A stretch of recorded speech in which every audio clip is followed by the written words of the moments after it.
આજે વહેલી સવારે અમદાવાદના વૈષ્ણવદેવી સર્કલ પાસે ગમખ્વાર અકસ્માત સર્જાયો હતો। હિંમતનગરથી રાજકોટ જતી એસટી બસ અને કાર વચ્ચે ટક્કર થતાં કાર ડિવાઈડર કૂદી સામેના રોડ પર ઉતરી ગઈ હતી, જ્યારે એસટી બસ તેની સામેના રોડ પર ચડી ગઈ હતી। અકસ્માતમાં કારમાં સવાર યુવકનું મૃત્યુ થયું હતું, જ્યારે યુવતી સહિત ત્રણેક લોકોને ઈજા પહોંચતા સારવાર અર્થે ખસેડવામાં આવ્યા છે।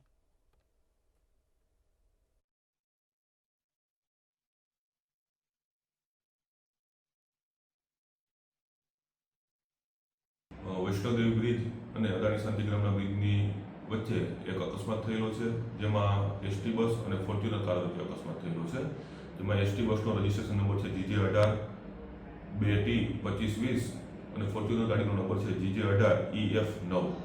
આ અકસ્માતમાં ફોર્ચ્યુનર કારના ચાલક ધવલભાઈ વાઘેલાનું અવસાન થયેલું છે અને તેમની સાથે બીજા એક વ્યક્તિ હતા, તે પણ ગંભીર ઈજા પામેલા છે। હાલ સોલા સિવિલ હોસ્પિટલમાં તેમની સારવાર ચાલુ છે। મરણ જનારના પીએમ બાબતેની કાગળની કાર્યવાહી ચાલુ છે, જે પૂર્ણ થયા બાદ એફઆઈઆર દાખલ કરવામાં આવશે। હાલમાં સીસીટીવી અને પ્રત્યક્ષ જોનારોના જણાવ્યા મુજબ ફોર્ચ્યુનર કાર ચાલક જે અમદાવાદથી ગાંધીનગર જતો હતો, તેમણે કોઈ અગમ્ય કારણોસર પોતાના સ્ટીયરિંગ પરનો કાબુ ગુમાવતા ડિવાઈડર કુદાવી અને સામેની સાઈડે એસટી બસ સાથે અકસ્માત થયેલાનું જણાઈ આવે છે।